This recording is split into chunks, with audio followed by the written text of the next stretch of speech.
Okay, dagdagan natin ng isa pang example. Example 2.12. So we have the integral of the tangent theta d theta.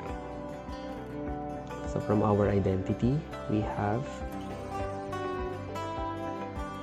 sine theta over cosine theta is equal to tangent theta. So yung tangent, pwede natin siyang i-express as sine theta over cosine theta. So this would be equal to the integral of sine theta d theta over cosine theta.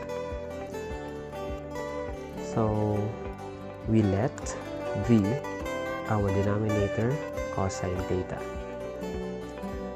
dv is equal to negative sine theta d theta. Since kulang na lang tayo ng negative sa numerator natin para maging derivative ng denominator and numerator, so we multiply negative sa numerator and we multiply negative din sa labas. So we have negative ln of the denominator, so that's cosine theta plus c.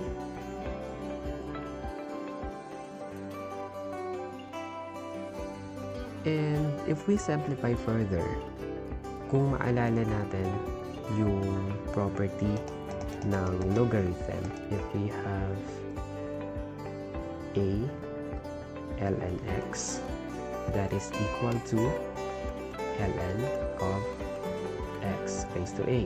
So itong coefficient, siya yung nagiging exponent. So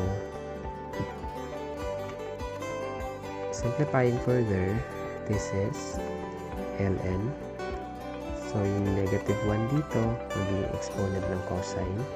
That is cosine to the negative 1 theta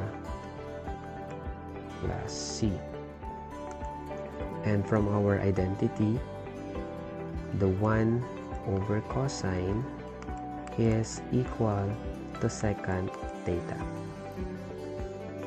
because the cosine raised to negative 1 is 1 over cosine. So we can express this as the ln of secant theta plus c. This is our answer.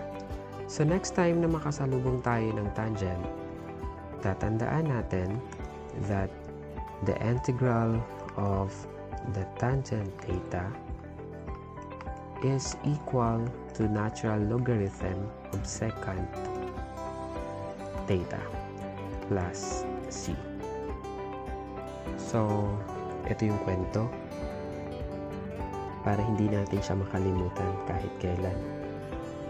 Kapag tan yung apelyido ng isang tao, sigurado siya ay isang insect.